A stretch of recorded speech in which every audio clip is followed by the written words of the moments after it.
temas sensíveis como a língua e a identidade, frequentemente marcados por estereótipos. Conforme um trabalho anterior, da minha colega Isabel Simões Marques e o meu, o humor pode suavizar conflitos simbólicos ligados à variação linguística, ao mesmo tempo que os evidencia. Giovanni Simões Marques, num trabalho de 2015, destacam o papel do humor na produção e reprodução de posicionamentos identitários.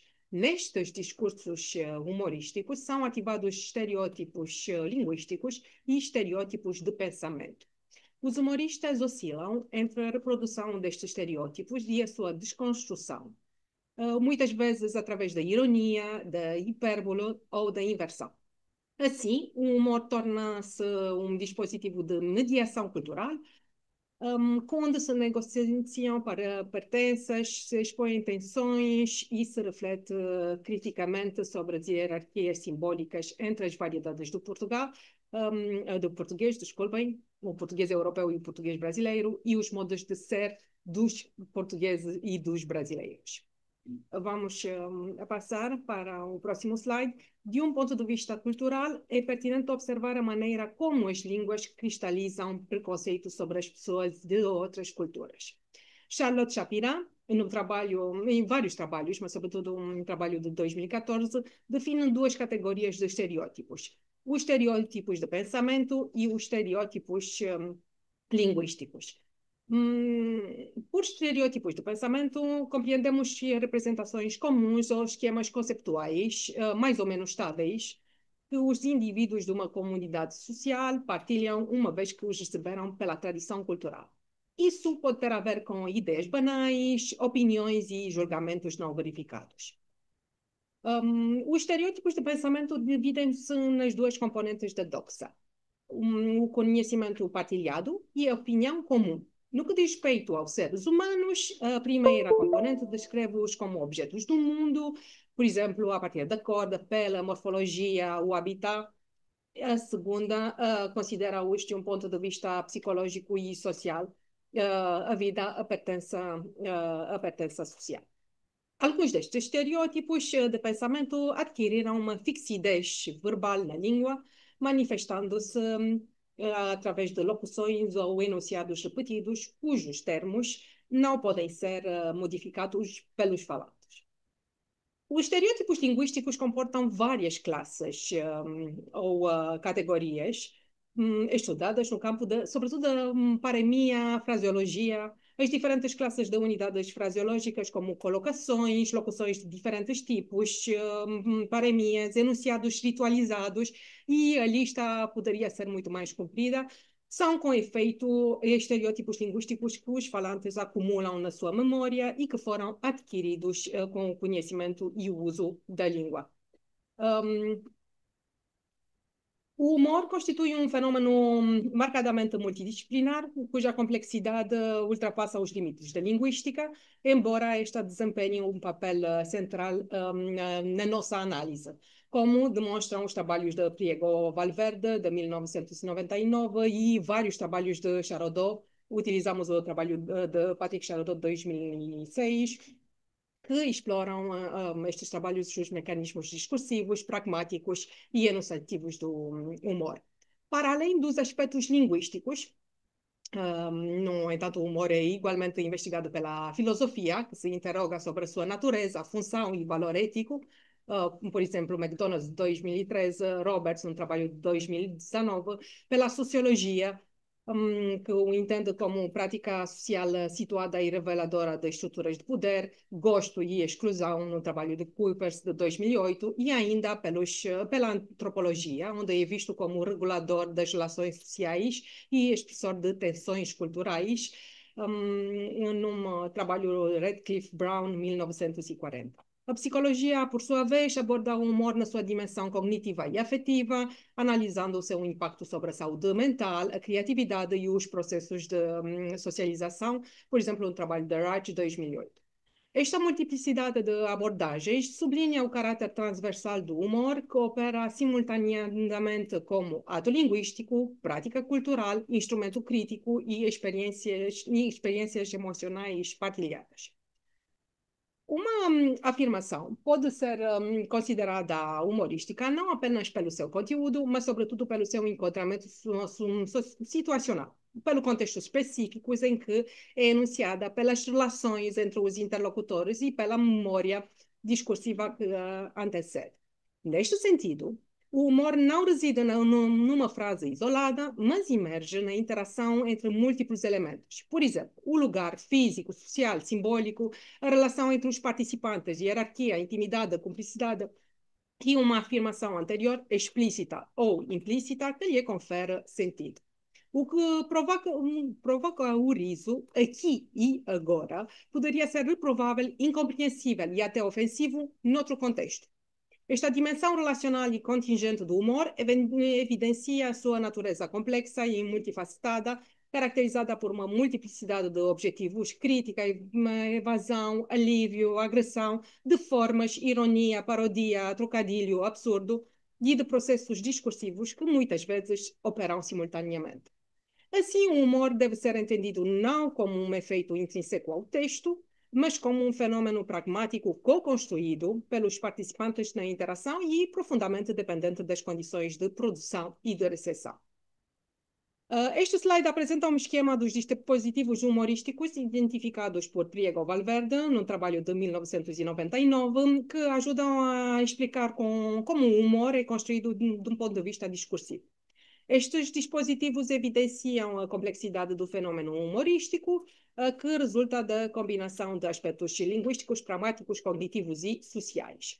Eis uma síntese dos principais pontos destacados: combinação de mundos diversos e diferentes, o humor nasce de contraste entre os opostos, moderno versus tradicional, urbano versus rural, brincar com os significados, trocadilhos, jogos fonéticos e ambiguidade lexical geram efeitos cômicos, alternância de registros, a oscilação entre diferentes variedades e níveis da língua, formal, informal, padrão, coloquial, contribui para a surpresa e a quebra da expectativa. O desenvolvimento de uma lógica interna, o humor pode criar coerência interna mesmo em situações absurdas, frequentemente explorando o raciocínio pelo absurdo. Discurso alusivo e intertextualidade, um audito, implicaturas, conhecimentos partilhados e referências a outros discursos. Filmes, eventos, ditados populares são fundamentais para gerar riso.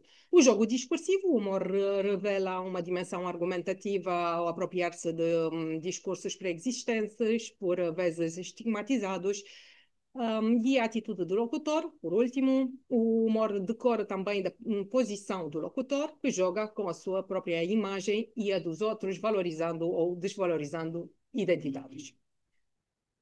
Este modelo permite analisar como os humoristas, por exemplo, os três, Ricardo Araújo Pereira, Gregório de Duvier e Afonso Padilha, mobilizam diversos recursos em simultâneo, desde a parodia de discursos sociais e políticos até o uso de variedades linguísticas para reforçar ou subverter estereótipos identitários.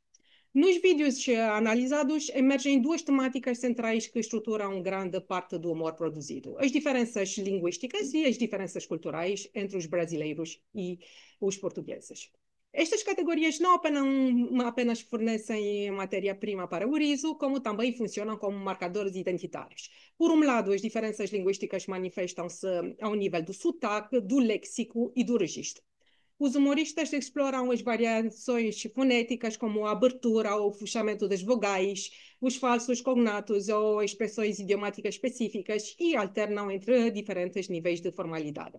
Este jogo linguístico, além de evidenciar a riqueza da língua portuguesa nas suas variedades, permite aceder a dispositivos humorísticos como a alternância de registros. Num podcast gravado em Portugal, dirigido a um público maioritariamente português, Gregório de Vivier, que é um humorista, enfim, um jornalista, cronista brasileiro, oferece uma reflexão metalinguística e cultural sobre as relações entre o Brasil e Portugal a partir da sua experiência enquanto humorista.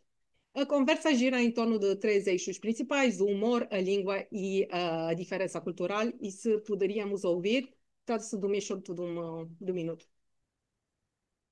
O primeiro.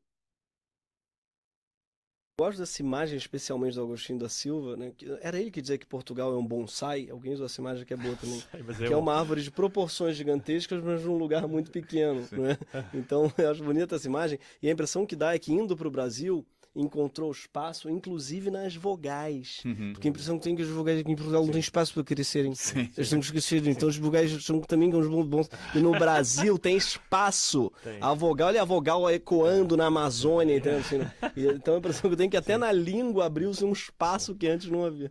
Sim, eu acho que sim. Aliás, há duas palavras que eu acho que são representativas dessa forma como nós comemos as palavras, que é isqueiro. Que não começa, em brasileiro é isqueiro, não é? Isqueiro. Nós começamos com X, isqueiro. E a outra é telefone. Né? Telefone. Telefone. Só nós é telefone. Mas é mais. É porque só em Portugal que tem um encontro consonantal de T, L e F. Em nenhuma outra língua do mundo tem telefone. Isso não é só na língua portuguesa falada em Portugal.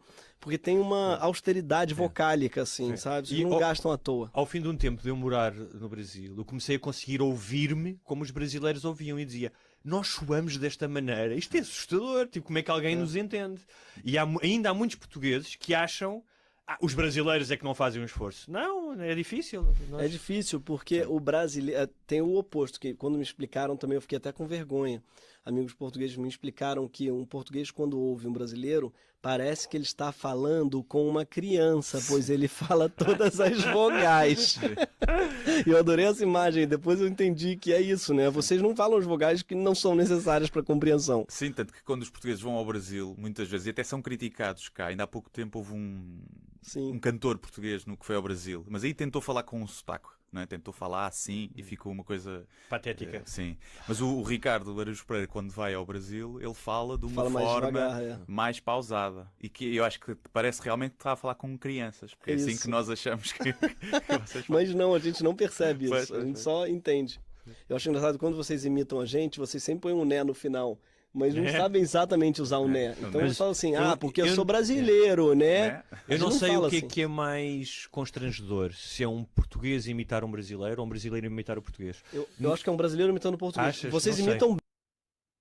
Muito bem. Então, Duvivier destaca como o humor pode funcionar como uma ferramenta crítica e criativa para explorar e questionar os traços distintivos de cada sociedade. Ao confrontar os universos brasileiros e portugueses, o humorista mobiliza o dispositivo da combinação de mundos diferentes, segundo o Priego Valverde, contrapondo, por exemplo, a informalidade e o improviso brasileiro e a formalidade e a formalidade portuguesa.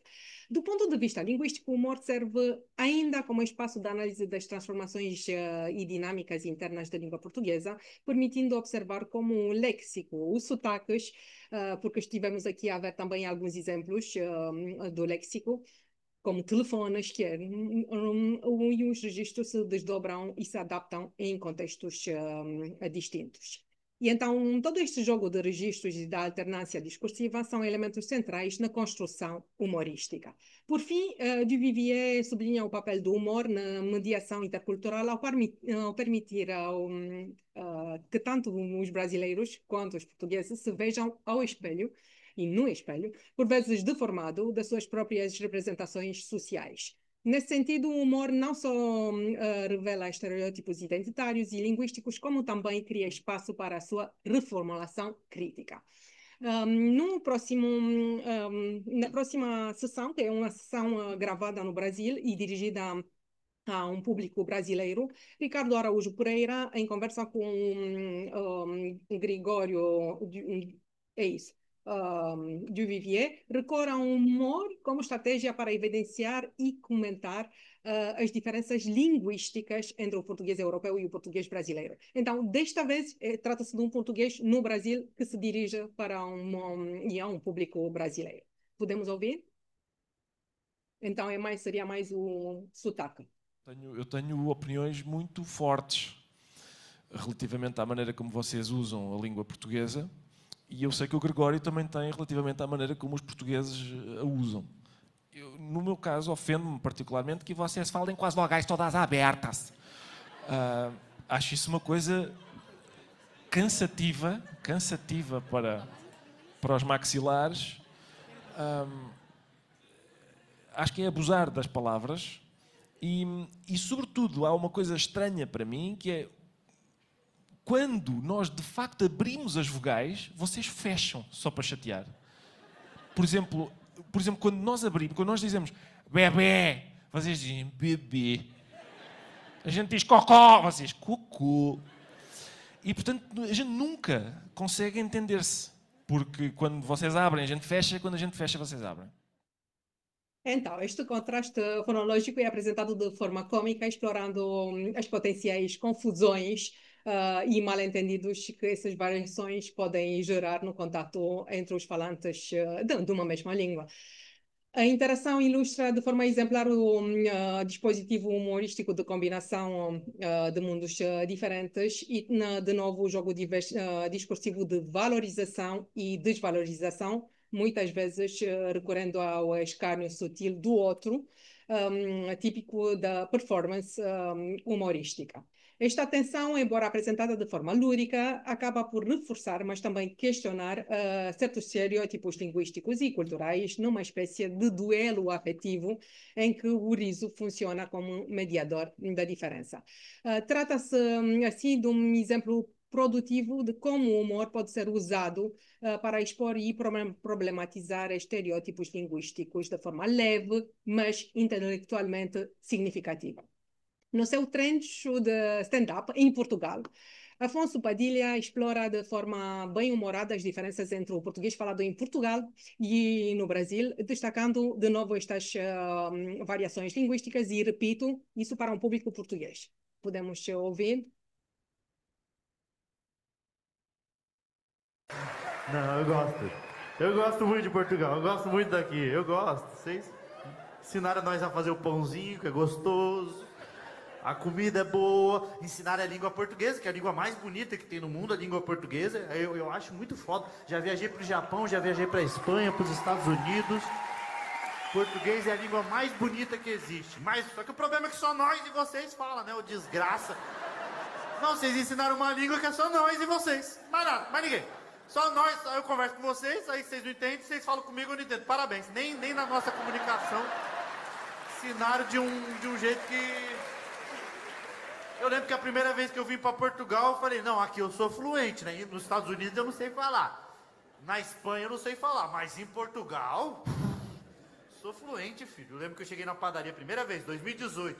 Fui na padaria portuguesa, falei, tudo bem, quero um pãozinho na chapa, vou querer um misto quente, quero também um café com leite um pouco mais claro, um mais escuro e só um cafezinho.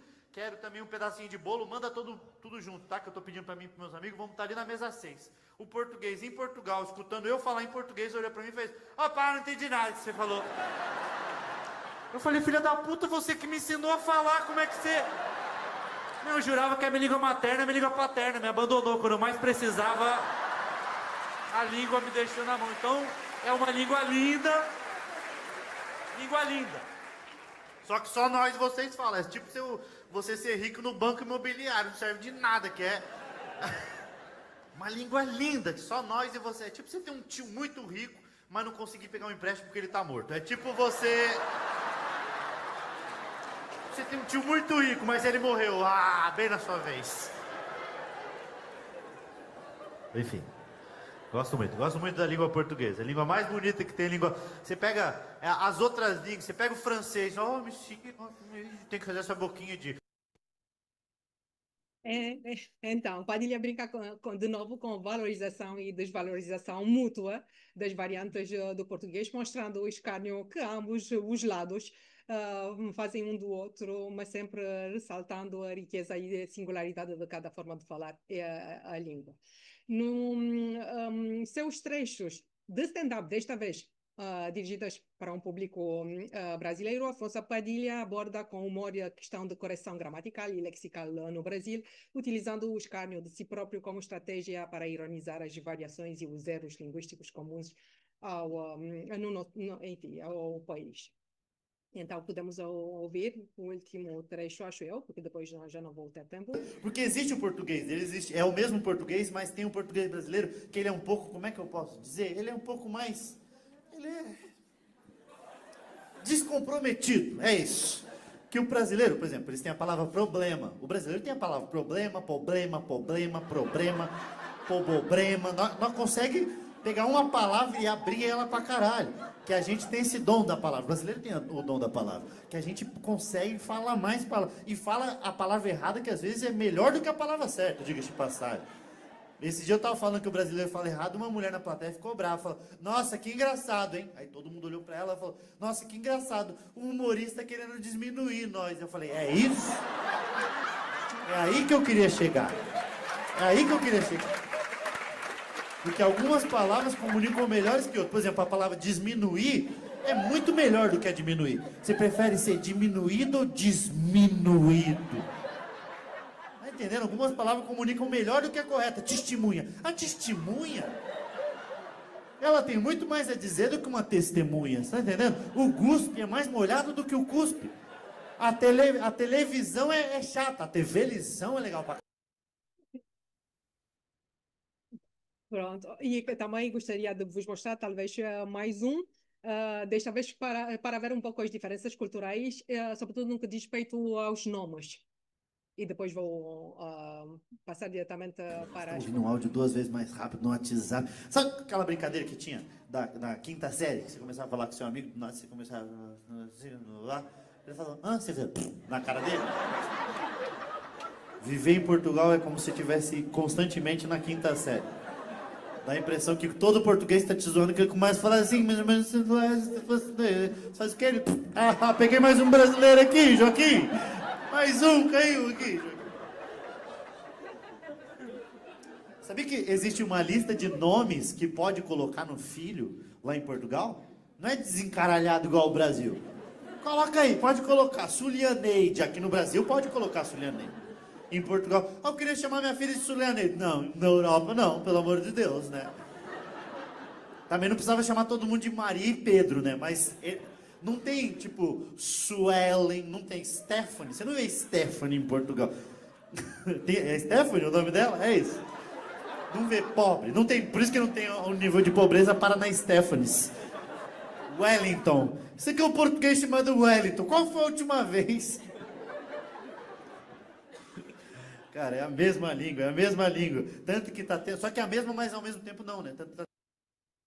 Pronto, e aqui estivemos a ver que o Padilha explora dessa vez, do ponto de vista cultural, a diferença na escolha dos nomes próprios entre os dois países, destacando a originalidade e criatividade dos brasileiros em comparação com os nomes portugueses muito mais tradicionais. E para acabar, tinha mais uma excerto sobre o Lucas Neto e o medo dos portugueses, porque as crianças, por causa destes vídeos, desta figura brasileira, começam a falar em português brasileiro, mas Afonso Padilha diz que, em princípio, os pais deveriam ficar mais assustados com o conteúdo dos vídeos e não com o português brasileiro. Então, para concluir, o humor...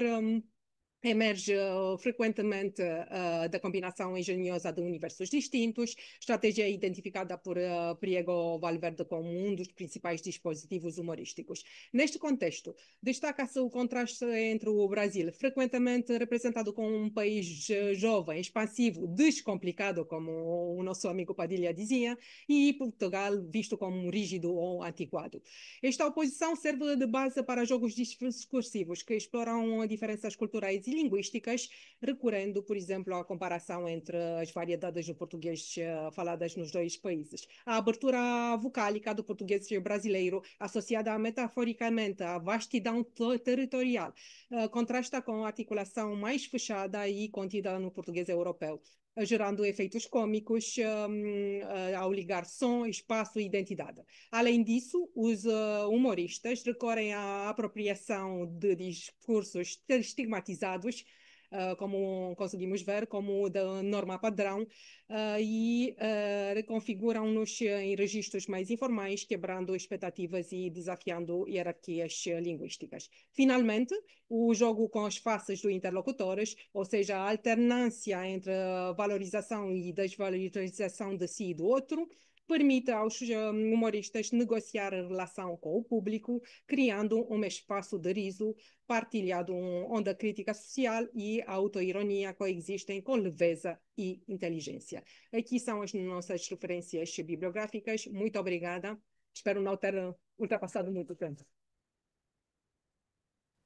Bem, a próxima pesquisa foi apresentada pela Cláudia Andrade, né, da Universidade de Bucareste também, trabalha com português brasileiro, né, português de língua.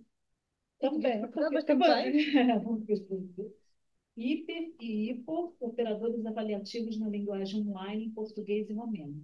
Obrigada, professora. Muito obrigada, Márcia. Então, vou sentar-me com as minhas colegas. Então, como a Márcia já disse, eu vou fazer uma apresentação sobre 2 operadores avaliativos na linguagem online em português e romeno, ou seja, hipo e hiper. De facto, na fase atual das línguas românicas, e não só, observa-se cada vez mais,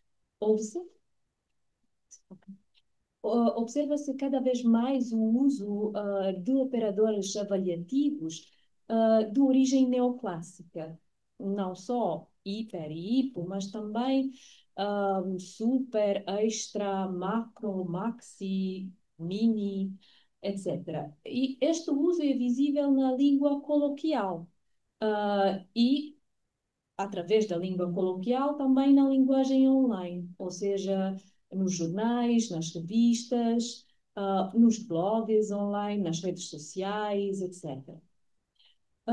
Mas o que é que acontece com os operadores que constroem oposições? Ou seja, hiper, hipo, maxi, mini, macro, micro, etc. Aparecem estas oposições nas línguas, nas 2 línguas, em português e o romeno, como é que funcionam? Qual é a diferença entre o português e o romeno, sendo este, de facto, um fenómeno global? Se houver alguma diferença. E é isto que o presente estudo se propõe. Então, verificar como é que funciona este tipo de formação de palavras nas 2 línguas românicas. Ok? No que diz respeito aos conteúdos, ou seja, à estrutura do trabalho, depois de uma introdução, vou apresentar o enquadramento teórico dentro da morfologia derivacional, o corpus usado, a estrutura morfológica das palavras construídas, os valores semânticos das palavras construídas, a produtividade, como é que eles aparecem,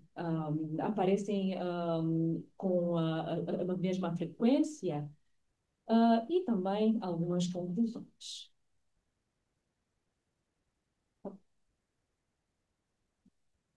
Então, o trabalho enquadra-se no domínio da morfologia derivacional em contexto românico. E vou analisar o processo de formação de palavras com os 2 prefixos, ambos de origem grega, hiper e hipo, em romeno e português. Exploramos também analisar a estrutura morfológica e os valores semânticos das palavras derivadas, ao lado da produtividade nas 2 línguas. E o estudo segue, de facto, palavras registadas recentemente em vários registros e meios de comunicação online. Então, recolhidos com a ajuda de motores de busca, como o Google, ou também utilizando a imprensa, os sítios web especializados online, etc. No que diz respeito ao enquadramento teórico, o estudo, como já dizia, faz parte do domínio da morfologia derivacional, a partir do modelo de Villalba, do ano 2000, mas que foi depois elaborado também nos trabalhos ulteriores. Então, é um modelo generativo, em sincronia, e vê as palavras como estruturas ou formas analisáveis. E, portanto, sendo analisáveis, são compostos por unidades que as estruturam, então constituintes morfológicos. E estes constituintes, como se pode ver no slide, são o radical, o constituinte temático e o especificador morfossintático. O radical pode ser simples ou complexo, e coloquei aí alguns exemplos. Um radical simples, no caso da palavra mar, a palavra mar corresponde de facto ao radical mar. Ou a palavra livro tem o radical livre e também um constituinte temático, o. Ou um verbo como cantar tem o radical cant, mas também há radicais complexos, ou seja, formados através da derivação, como, por exemplo, em florista, a palavra derivada de flor, florista sendo o radical neste caso. Ou comportamento, a partir de comportar, comportamento, então temos aqui um substantivo de verbal. No que diz respeito ao constituinte temático ou especificador morfológico, este pode ser de dois tipos: vogal temática, no caso dos verbos, a, e, i, como no caso dos infinitivos, cantar, comer, dormir, ou índice temático, no caso dos substantivos e dos adjetivos, e coloquei aí alguns exemplos. Lindo, nova, verde, os sons e as letras finais constituem os índices temáticos, O, A, E.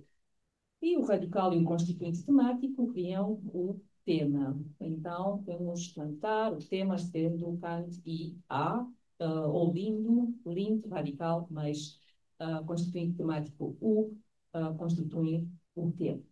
E os especificadores morfossintáticos são também conhecidos como afixos flexionais ou sufixos de flexão.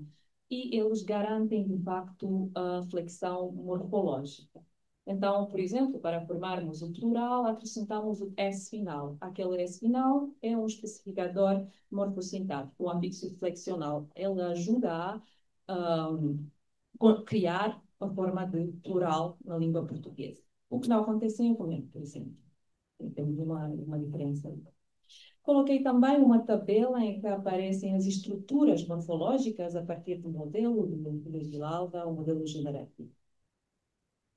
Mas, continuando, queria também adicionar algumas palavras sobre os prefixos, no que diz respeito às particularidades morfológicas e aos valores lexicossemânticos.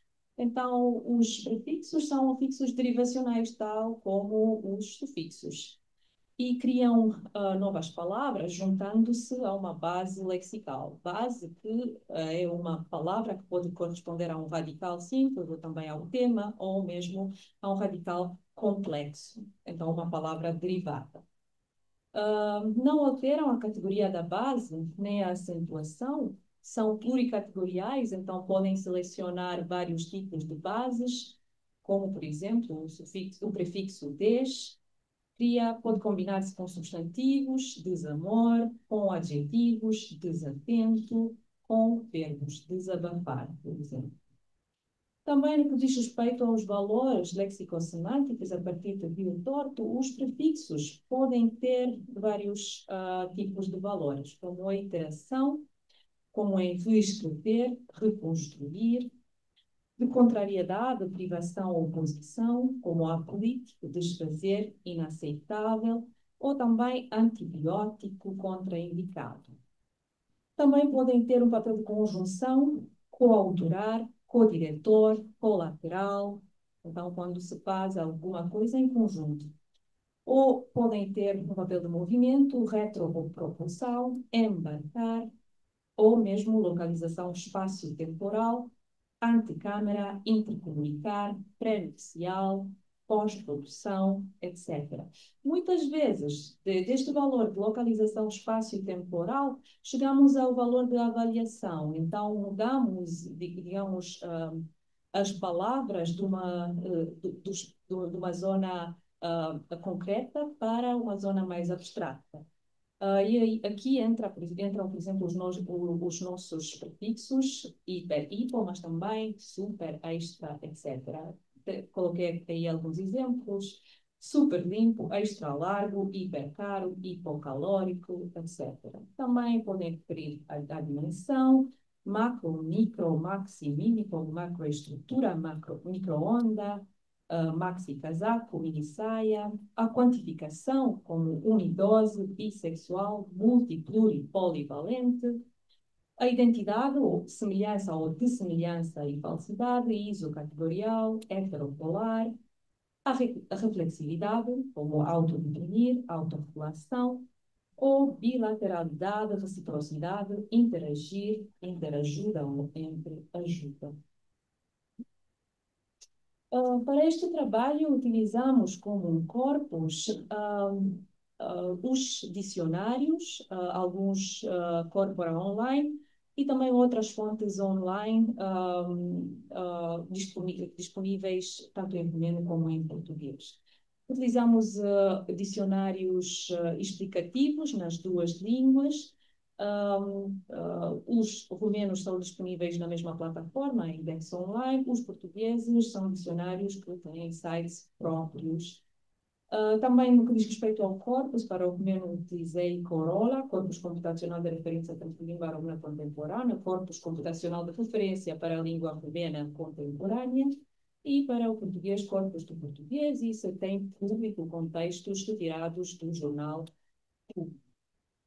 E também outras fontes online, a partir do Google até diferentes jornais e revistas online.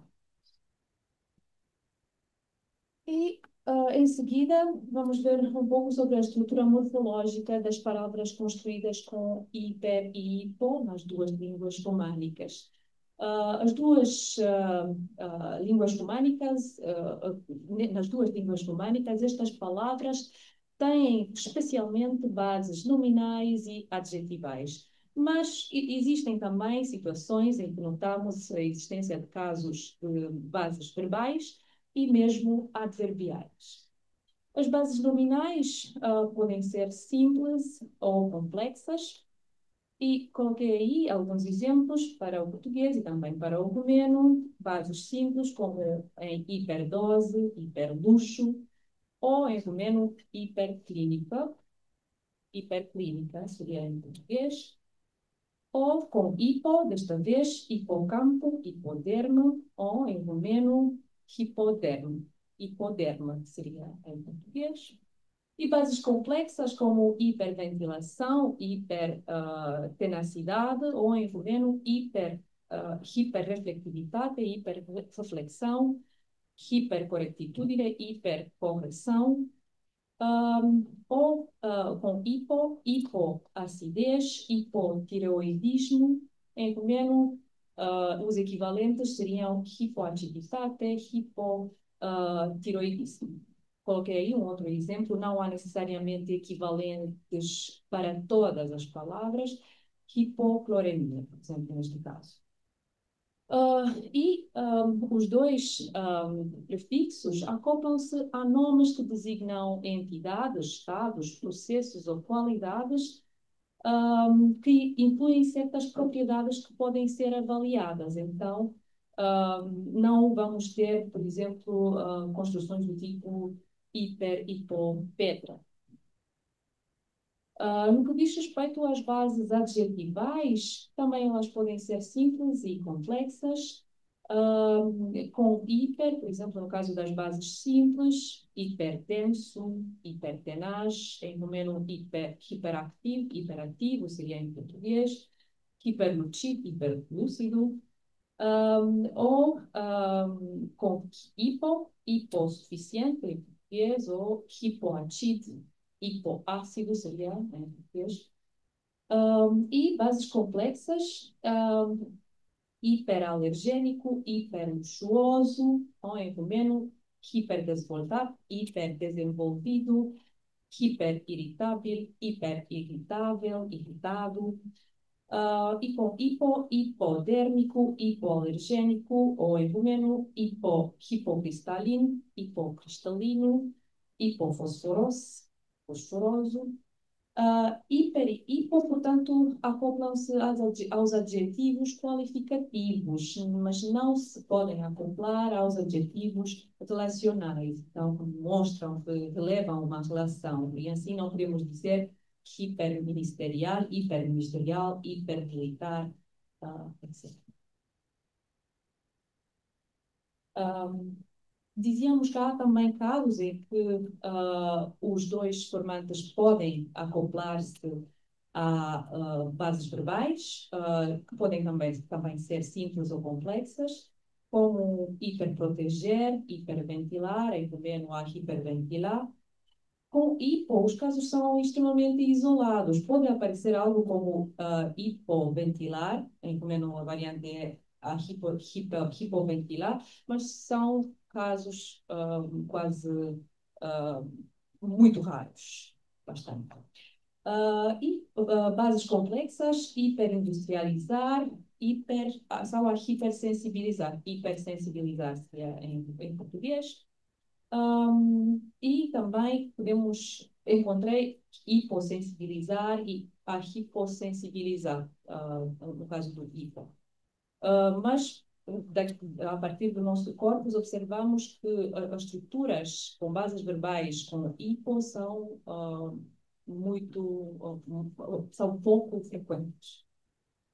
As bases verbais que entram neste processo de formação de palavras, portanto, permitem a avaliação, a intensificação das fases do evento descrito pela base. Então, tal como hiperventilar, a hiperventilar. Também, no caso do português, aparecem bases adverbiais, hipercriticamente, hiperexcitavelmente. No caso do romeno, as coisas são um pouco diferentes porque os advérbios em romeno têm a mesma forma que os adjetivos em geral. Temos poucos advérbios que são diferentes. Por exemplo, temos bem, bine, repete, rápido, rapidamente, de facto. Mas são casos bastante isolados e não apareceram no nosso corpus. Embora possamos ter como palavras possíveis palavras como hiperbem, por exemplo, superbem, etc. Mas palavras possíveis, não atestadas.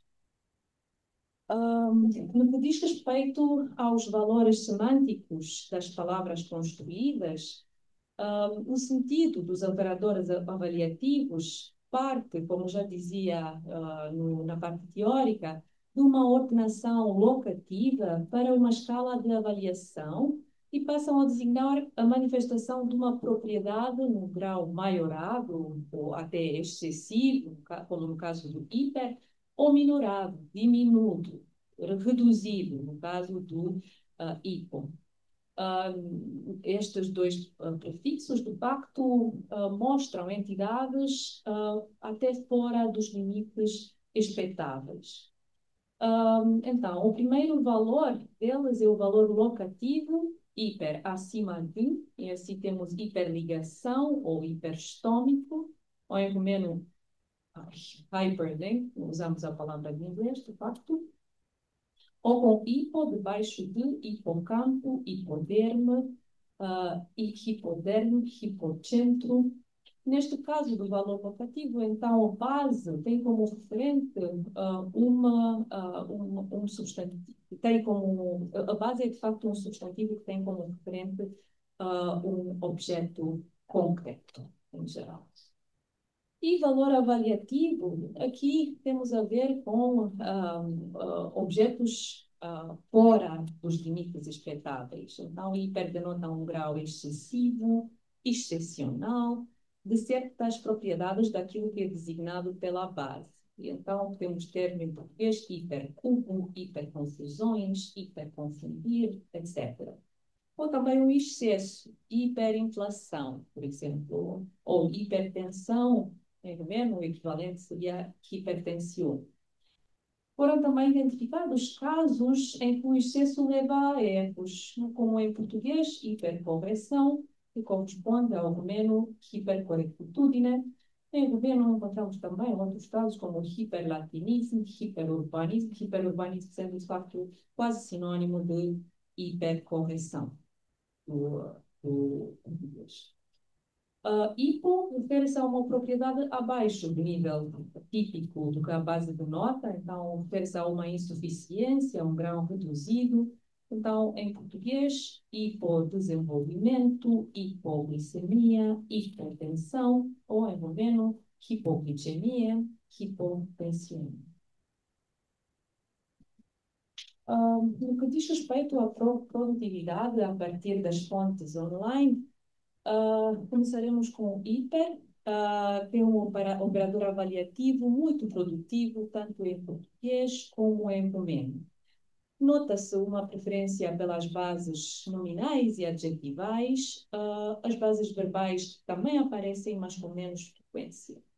Muitas das palavras não estão ainda registradas nos dicionários e isso explica também uma grafia instável, podendo ser mesmo interpretada nas construções respectivas como construções com advérbio, por exemplo, e adjetivo ou substantivo.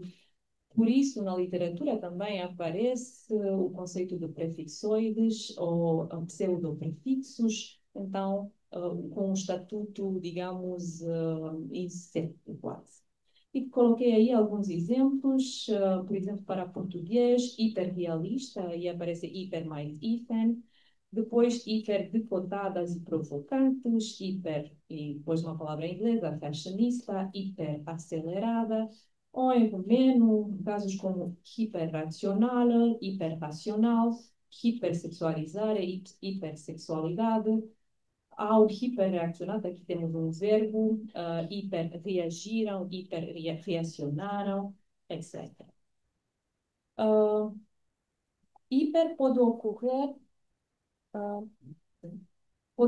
também ao lado de outros operadores avaliativos e assim podemos ter o primeiro exemplo em português, super, hiper, mega feliz.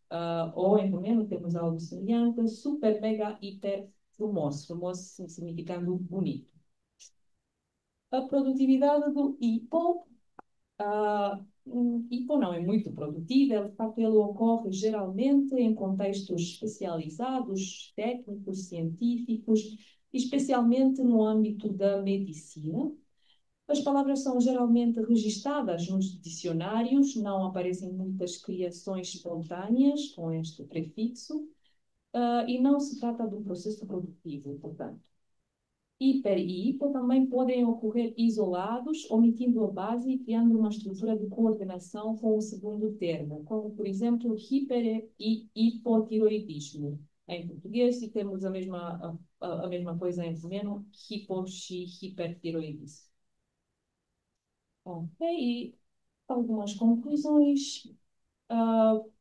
Portanto, as duas línguas românicas funcionam de maneira semelhante, embora não haja necessariamente equivalência entre os termos, e isto também pode ser explicado através do facto que estamos a falar de criações espontâneas, muitas vezes, e também não há uma correspondência para criar uma oposição entre as palavras derivadas com hiper e hipo, em todos os casos. Por exemplo, temos hipoderme, mas não temos hiperderme, porque é algo debaixo da pele, ou também todas aquelas construções com hiper não têm necessariamente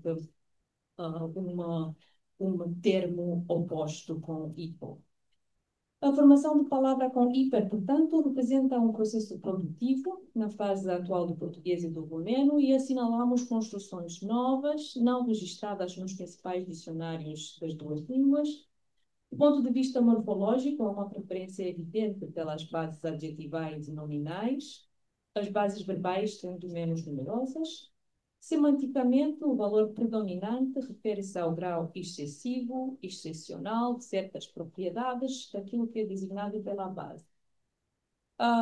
O seu turno, hipo não cria muitas palavras dentro da língua, não cria novas palavras, não se trata de um processo produtivo, é um processo restringido aos contextos especializados, então técnicos e científicos.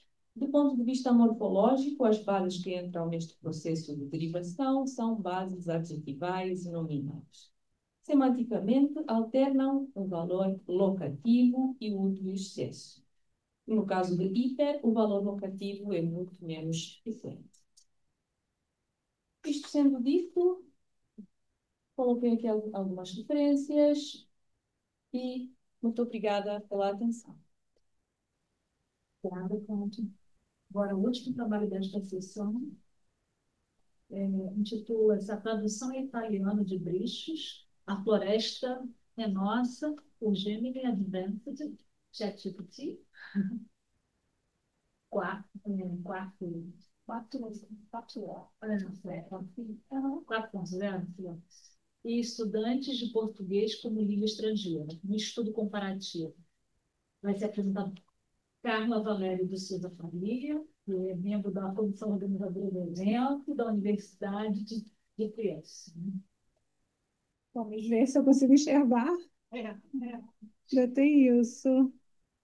Espera aí, a gente fica brincando assim. Vamos ver se é isto. Sim, ok. Então, este trabalho nasce de duas perguntas, mas na realidade não dessas perguntas, mas de dois trabalhos feitos anteriormente. Eu criei, vou fazer ver antes, depois eu volto às perguntas.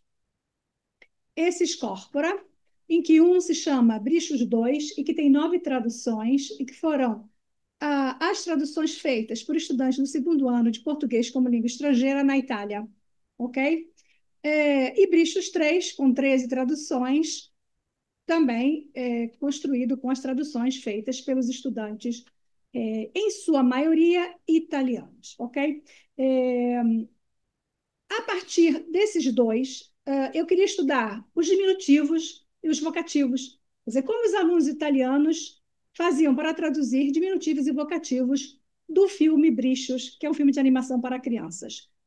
E analisando esse trabalho, que foi carregado em plataforma Moodle em março de 2023, né, quando nós falamos de inteligência artificial, é importantíssimo estabelecer o ano ou o mês em que aquilo é feito, justamente por causa da evolução, que é muito rápida. Não? Tudo o que a gente faz pode ficar obsoleto em pouco tempo, mas o que me dá consolo é que isso pode virar um trabalho do tipo diacrônico, não como foi feito pela primeira vez. Então, vale para alguma coisa.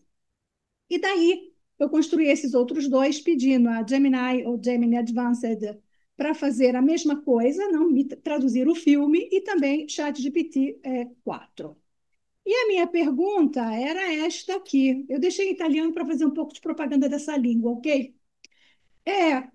Essas inteligências artificiais são capazes de traduzir um filme de animação para crianças em português, do português brasileiro para o português, para o italiano? Ok, e se isso é possível, quais são as diferenças que podemos encontrar entre a produção da inteligência artificial e a produção desses alunos de português como língua estrangeira? Não? Muito bem. Quem são os participantes? Então, nessa pesquisa, os participantes são os estudantes e também as inteligências artificiais. Então, os participantes são alunos do segundo e do terceiro ano.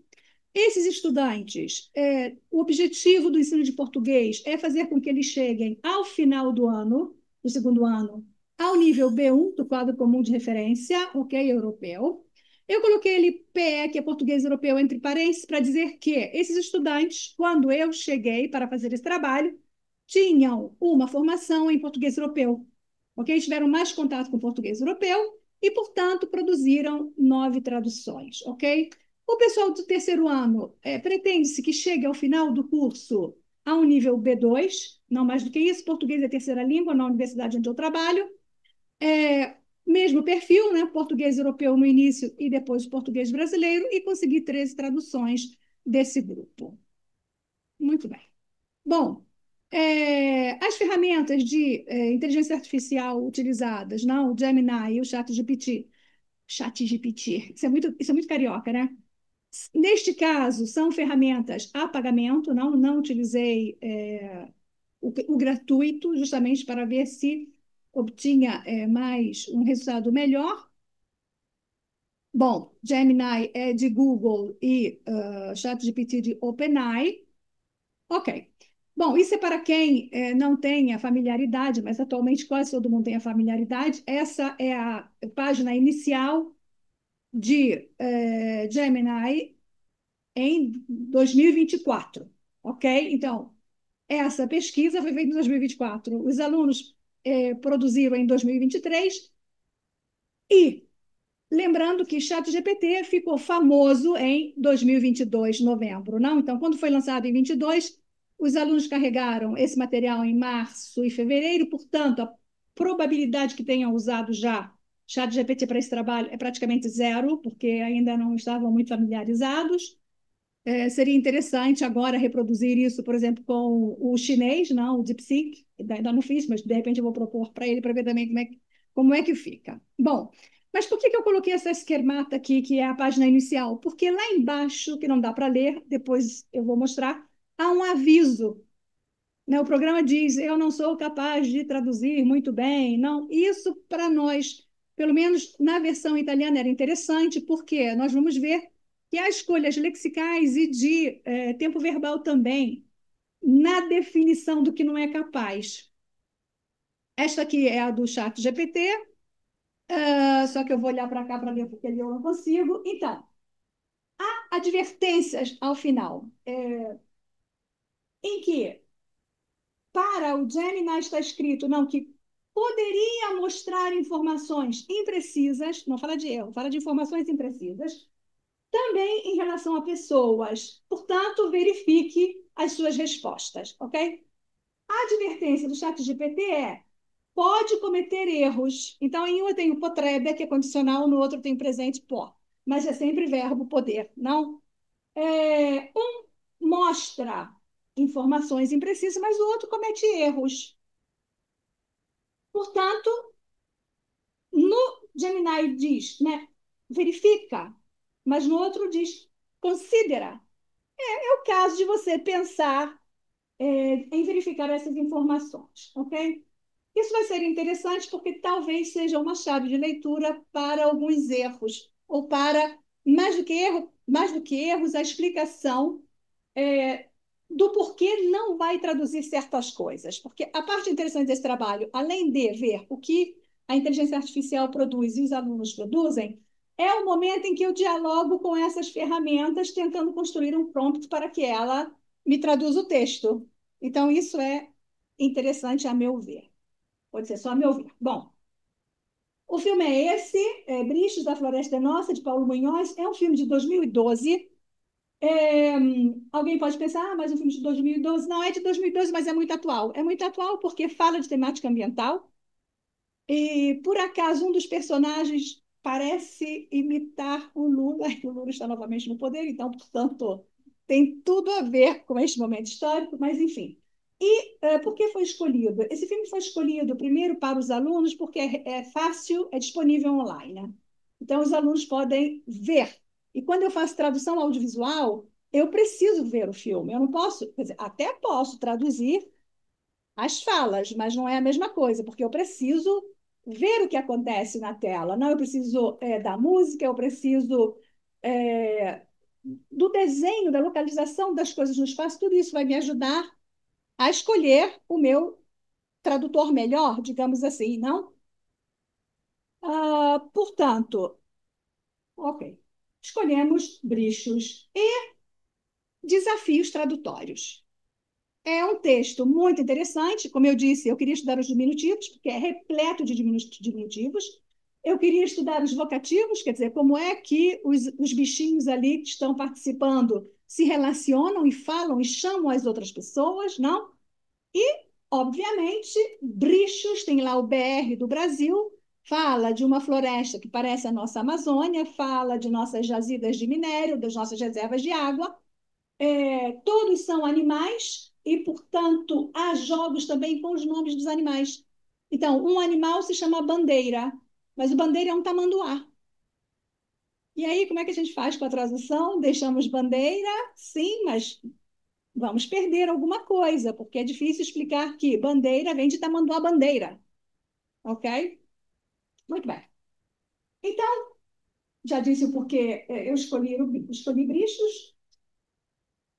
Aí começa a brincadeira interessante. Como é que eu vou pedir para essas inteligências para fazerem o que eu quero, que é traduzir para crianças, não? Então, o primeiro comando dado foi traduza o texto original do português para o italiano e coloquei a transcrição inteira do filme. Obviamente, bloqueou, porque, pelo menos nessa versão, não é possível carregar um filme inteiro. Você pode carregar, no máximo, 1.500 palavras. Não, em 1.500 palavras, em tradução, corresponde a 6 laudas, ok? 6 páginas de 250 palavras. É quase o trabalho de um dia de um tradutor não experiente que não tem a memória de tradução. Então, bloqueou. Então, tá bom. Aí fomos lá e pedimos para ele traduzir novamente. Fizemos um novo o prompt, não? É um filme de animação para infância. Traduza em italiano as falas, o mais próximo possível da fala espontânea, porque isso também foi o que foi pedido para os alunos, ok? Que eles traduzissem pensando numa possível dublagem. A tradução para a dublagem é um pouco mais complexa do que isso, ok? Mas eu não queria que eles fizessem uma tradução pensando em legendagem, que é outro processo. Então, traduzam pensando que é um filme para crianças, o mais possível próximo de uma fala espontânea italiana. É a mesma coisa eu pedir para o nosso amigo aqui ou para a nossa amiga, porque é difícil também decidir que gênero utilizar para as inteligências artificiais. Ok. E aí foi colocada uma porção de texto para fazer o teste. Então, isso aqui é o início. Na realidade, é um diálogo, só que o texto depois fica todo, não, assim, em série. Então, foi colocado e ele foi traduzindo até que se recusou por 3 vezes traduzir um trecho colocado ali. E o trecho era justamente em que se falava de uma operação para tomar posse da maior reserva de água doce do mundo, das jazidas de minério e da floresta da Vila dos Brichos. Então, ali, a inteligência artificial se recusou a traduzir isso. Bom, nós não temos como saber exatamente o porquê. Não? Eu não sou uma pessoa que projeta inteligência artificial, mas não é possível. Mas podemos hipotizar que tenha sido por causa do tipo de interação que era feito. Não, era um plano para para roubar alguma coisa. Então, a inteligência artificial se recusou. No caso, Gemini. Não? E aí, o meu diálogo com a inteligência. E aí o mais interessante é que, como eu estou no universo italiano, utilizo italiano, às vezes em português, e a inteligência artificial vai na onda. Às vezes ela responde em português, às vezes ela responde em italiano, e às vezes até em inglês. Não fui programado para fazer isso. Veja que se reconhece como masculino, não? E eu pergunto por quê? Sou um modelo de linguagem e o que você está me pedindo vai além das minhas capacidades. Eu estou pedindo só para traduzir, não é? Não quero roubar nada, mas enfim. Mas continue a traduzir. E aí começa, não? Embora as minhas funções, a minha função principal seja de elaborar a linguagem, eu também sou capaz de traduzir textos em diversas línguas. Se você precisar de uma tradução, basta me dizer. Sim, mas eu já estou dizendo, por que está me dizendo isso, não? Ok. Porém, é importante lembrar que, como modelo de linguagem, pode ser que eu não consiga perceber as nuances culturais e as sutilezas linguísticas presentes no texto original. Para traduções mais específicas ou técnicas, pode ser melhor consultar um tradutor profissional. Isso é interessante, porque o Gemini manda sempre consultar um tradutor profissional. Pelo menos isso. Não sei se ele é fingido, mas ele manda trabalho para a gente. Sim, pode ser mentira, né? Bom, aí o novo prompt foi lá, não? Tudo bem, eu quero que você traduza. Eu preciso disso para fazer uma pesquisa. Pode tentar? Então, se você estiver na dúvida, não, ponha todas as opções que você achar que podem ser feitas, ponha lá que para mim está tudo bem, eu vou trabalhar com isso. Isso funcionou, ok? Fui colocando toda a tradução, não, os pedacinhos, até que houve uma nova interrupção nessa fala. Passo a palavra ao senhor Ratão. Senhor Ratão, o microfone é todo seu. Aí, de novo, bloqueou, não parou e respondeu. Não tem informações suficientes sobre essa pessoa para responder.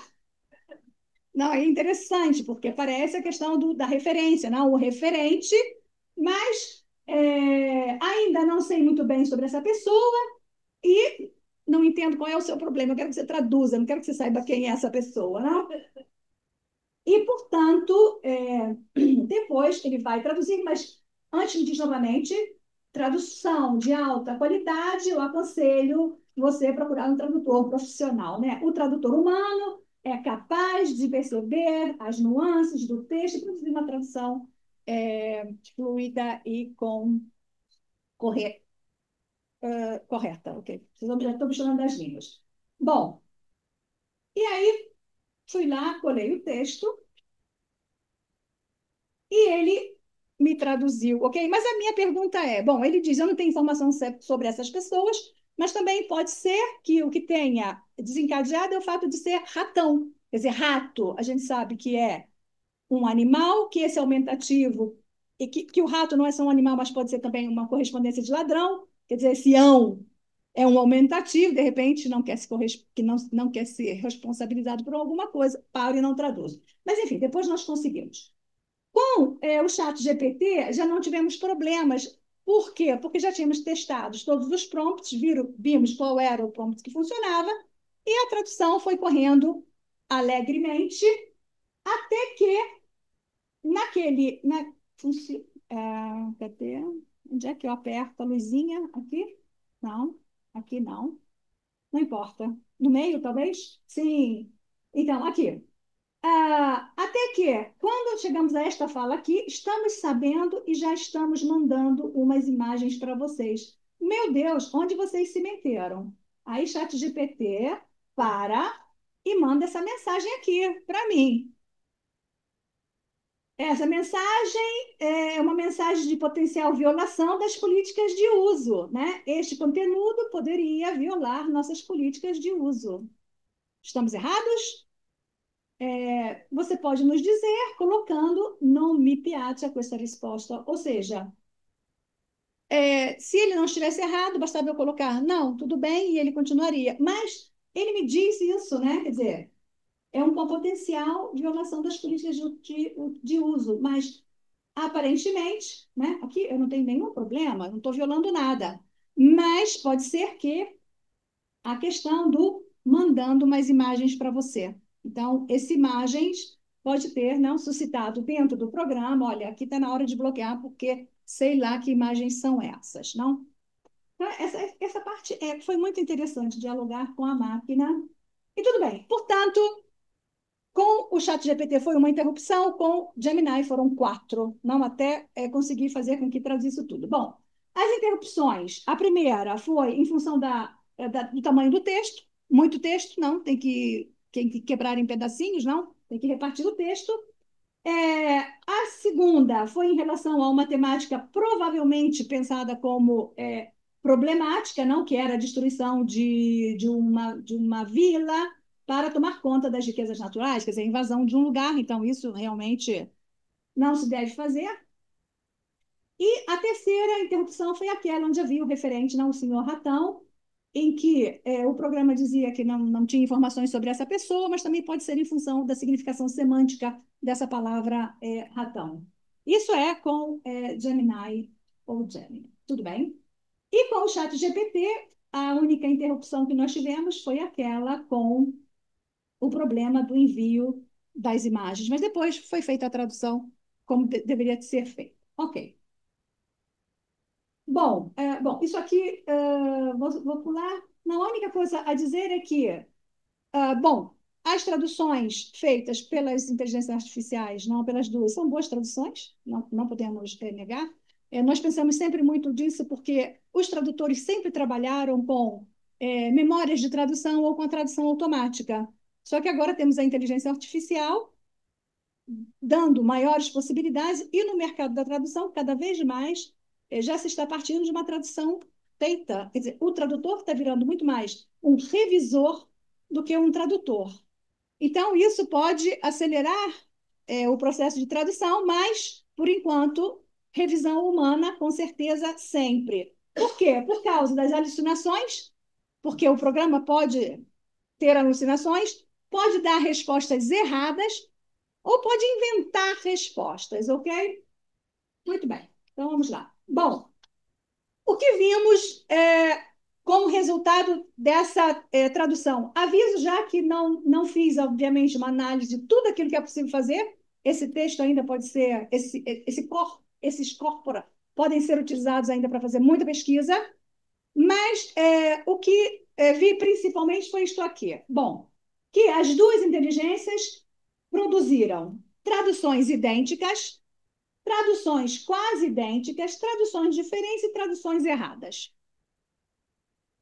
Então, vamos lá. Para as traduções idênticas, idêntico, igual. Então, temos lá o nosso amigo que diz, assim não dá, Dufos. E a inteligência me diz, così não vale, Dufos. As duas. Então, daqui para frente, saibam que esta coluna vai ser sempre de Gemini e esta de ChatGPT, porque eu não fiquei repetindo. Bom, tradução idêntica. Tradução quase idêntica. O que eu considerei como quase idêntica é aquela tradução que foi feita, mas o que havia de diferente era a escolha do estilo. Então, no caso de Gemini, ficamos mais próxima de uma linguagem juvenil e o ChatGPT mais próximo daquilo que é considerado italiano standard médio, padrão médio, ok? Então, o legal, né? Figo, e o outro diz bello. Que visual animal, que paisagem dá urlo. Urlo urlar é gritar.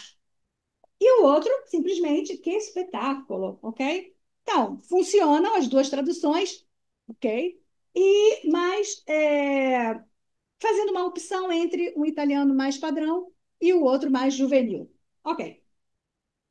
Nas traduções diferentes, no caso do não deu tempo, eu vou ter o Gemini optando por personalizar, não abbiamo avuto tempo, e o ChatGPT mantendo essa impessoalização, digamos assim, não c'è stato tempo.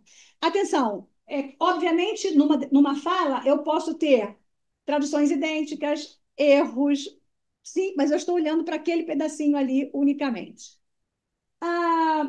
Neste caso aqui, é interessante quando o Burström diz vamos fritá-la, ok? Os dois traduzem o vamos fritá-la usando o futuro do italiano não, la friggeremo, friggeremo, mas quando o Alcorcova responde vamos, esse vamos é interessante, porque enquanto eu estou a nível de escrita, simplesmente, eu não sei se é um vamos que concorda ou é um vamos que exorta, ok? E o que faz aqui? O Gemini usa frigiamola, não, vamos fritar a terra. Esse frigiamola pode funcionar como concordo com você ou vamos fazer isso mesmo. Mas o d'accordo funciona só como concordância. Então, eu teria de ter acesso ao áudio, que é o que os alunos têm, mas o programa ainda não tem a possibilidade de ver o filme, né? E, portanto, não está errado, mas está faltando um traço semântico ali. Ok, então vamos, tem que correr. Também ainda nas traduções diferentes, esse caso é interessante, porque aqui eu vou mostrar um pouco o que fizeram os alunos. Até mais, brother. Bye, bye, mano. E aí, o Gemini faz a dopo amico e o outro faz ci vediamo, fratello, ChatGPT. Aí aqui se inverte.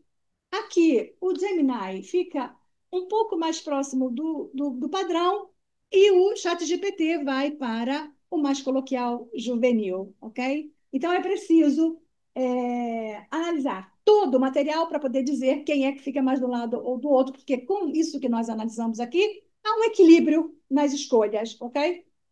Que às vezes dizem que um é mais formal, o outro é menos formal, mas, enfim, não sei bem se é assim. desculpem, só um minuto, eu volto aqui, porque depois a gente vai olhar isso também. O bye-bye, né? Tchau, tchau. E amigo, e ali, amigo. Então, aqui ficou igual, mas na parte de cima não. E aí aqui nós temos o quadro das possibilidades, não daquilo que os estudantes fizeram, muito variado, em que eles optaram muitas vezes por, e aí é interessante, eu vou ter o bro, mantiveram o brother, mas aí reduzindo, não? E o fra, que é fra de fratello, não, bro, fra, ou então fratello, brother,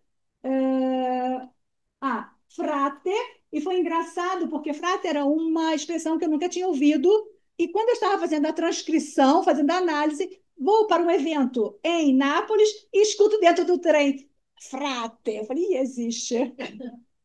E é usual, isso não é coisa de dublagem, né? Então foi muito legal isso, né? Quando você está fazendo e ver. Bom, traduções erradas. Aí aqui começa a coisa interessante. Bom, léxico. Eu tenho essa figura aqui maravilhosa, que é uma hipopótama, não, um hipopótamo fêmea. Tem umas trancinhas amarelas, porque é alemã, talvez, tem um sotaque alemão. Não, ela diz, achei que fosse um calabresinha. Não, e faz um calabresinha. E agora, como é que vai traduzir isso? Bom, ChatGPT me faz isso aqui, um piccolo salame calabrese. Bom, as duas inteligências são capazes de fazer análise morfológica, porque eles sabem que o inha é diminutivo e usam a forma analítica, piccola, não? Só que Gemini me diz una piccola tartaruga. De onde tirou isso? Não tenho a menor ideia de onde saiu a tartaruga, mas enfim. E aí, a tradução dos estudantes, não? Porque os estudantes o que fazem? Eles estão vendo o filme. Então, eles sabem que esse calabresinha pode ser uma salsicha, que é salsicha, ok? Ou, vejam que interessante, apareceu também Würster, porque em italiano se usa muito Würster para falar salsicha. E como a hipopótama tem sotaque alemão, era um modo de manter isso, ok? Hã? Pois é, mas eles usam, né, em italiano, para salsicha, o Würster. Portanto, e mesmo aqueles que não fizeram, por exemplo, uma tradução ideal, porque salame é uma coisa grande, não é pequeno, então não poderia estar aqui. Mas foi lá e colocou salame picante tedesco. E aí é fantástico, por quê? Picante porque é calabresinha. E a Calábria tem a tradição do picante na comida. Quer dizer, até mesmo a criatividade dos estudantes tentando a tradução, isso é interessante, mas não era isso. Ok, vou rapidinho, mais uma. Aqui também tem tradução errada. Aqui eu achei interessante porque até para mim era estranha a fala original. Se cuida, hein, garotos? Um abraço da velharada. Manda um beijão para minha patroa. Quando o personagem Olavo, que é o pai do Tamanduá Bandeira, o Tamanduá pai, não? Que ele diz um abraço da velharada, mas só tem ele. Então eu achei estranho, porque velharada para mim seria um coletivo de pessoas mais velhas, e ele está se referindo a ele mesmo, né? Quer dizer, eu sou falante nativa e achei estranho aquilo. Não sei se tem já uma nova conotação em que velharada pode se referir a uma única pessoa. E provavelmente foi isso que causou confusão aqui nas traduções. Gemini fez uma tradução correta, porque diz abbraccio dal vecchietto, do velhinho aqui, um diminutivo de vecchio, mas ChatGPT mandou procurar, porque ele interpretou como coletivo, né? Dai vecchietti, mas só tinha uma pessoa ali na cena. E aí também o patroa. E aí o que acontece? Que aqui o Gemini faz uma tradução errada, porque diz padrona, e não é. E o outro faz a tradução correta, senhora, no sentido de minha mulher. Não? Então, numa mesma fala eu tenho um certo, um errado, um certo. Ok? Muito bem. Bom, aspectos sempre de traduções erradas, no âmbito da morfossintaxe, era a questão da tradução do se pretendem fazer isso, façam. Eu estou falando com vocês, e o vocês no italiano é traduzido por voi, e na realidade eles utilizaram, por exemplo, aqui o loro, o eles, não? Se intendono farlo, fatelo. Misturou as duas pessoas, não? Aqui fez a tradução correta, se entendete fatelo, quer dizer, voi. Aqui foi correto, mas aqui está errado. Aqui estava errado, mas aqui está correto. Enfim, Há uma mistura, às vezes, nessas escolhas que não são muito simples em relação à pessoa verbal. E a mesma coisa na parte de baixo, não? Que é sempre esse uso do vocês. Bom, isso aqui também é interessante porque, em relação a essas marcas, não, masculino e feminino, correspondência da pessoa, os alunos não tiveram problemas. Uma vez que eles aprendem. Acabou o tempo. 1 minuto, eu acabo. Uma vez que eles aprendem a regra, eles não erram. Então, eles não erraram a questão da concordância, mas da concordância de gênero, mas a inteligência artificial ainda faz isso. Então, aqui no peguei, não tem pista, mas o Dufus estava falando com o Dumãozinho, então são 2 animais machos, e, portanto, o correto é preso e não presa. Aqui também, né, no acabei de chegar, pandinha é uma fêmea de panda, e, portanto, era a arrivata, e os 2 erraram, puseram arrivato, ok? Bom, e por aí vai, vou correr. Só mais essa, só mais um minutinho, tá bom? Essa aqui. Porque no léxico semântico é interessante, porque a primeira parte, não, ele pergunta de onde você é, e ela diz, da China, eu sou da China. Então ele diz, China, que bárbaro! Digo, que civilização. Então é uma brincadeira, não com um jogo de palavras aqui com o que bárbaro, que pode ser, ó, que legal, mas também vocês são bárbaros. E aí se corrige com o digo, né? Estou me corrigindo, que civilização. Pô, fazer isso aí na tradução não é simples, porque não funciona muito bem, né? Então, os 2 ou as 2 fazem a primeira parte corretamente, que forte, que fantástico, que pode ser o que bárbaro, mas na hora do voglio dire, do se corrigir, que civiltà, não faz sentido na ligação, ok?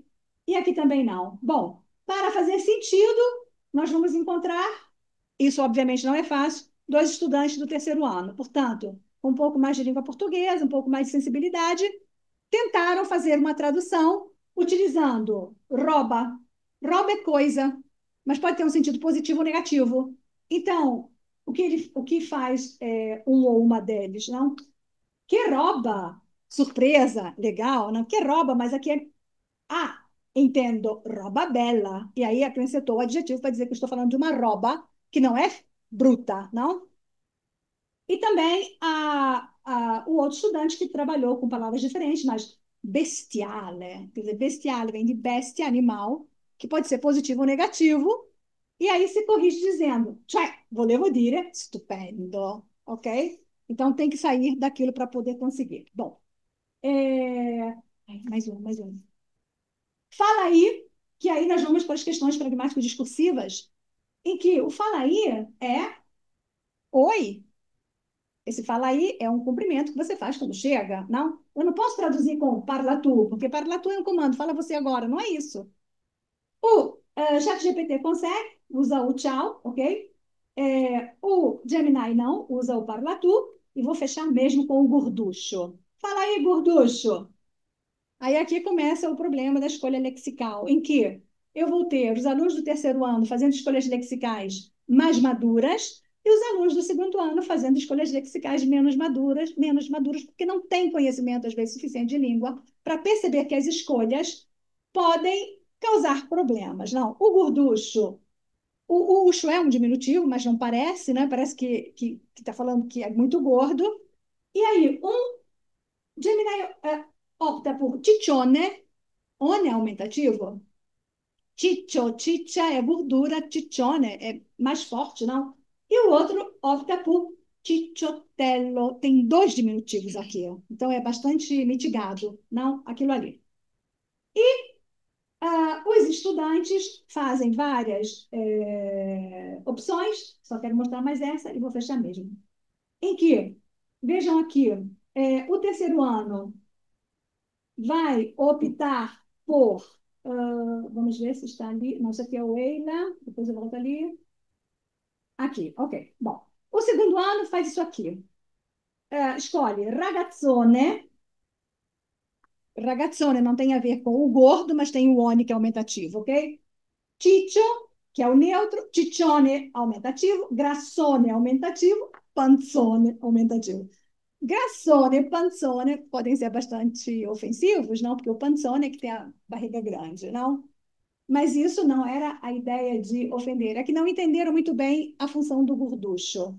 No caso do terceiro ano, não. O terceiro ano já fez o uso do diminutivo, não titino, titiotto, ou então de outro léxico também no diminutivo, pafutello, com 2 diminutivos, ok? Ou então optou pelo nome próprio, não bandeira, ragazzone, amica, amicone, quer dizer, tentando eliminar essa conotação negativa, talvez, do gordo, enfim.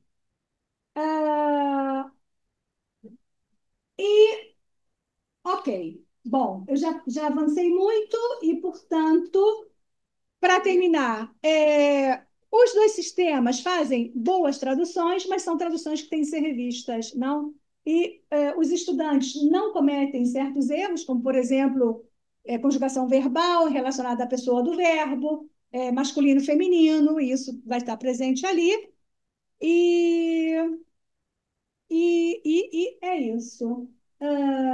Já falei sobre isso também, que, sim, é o que eu disse.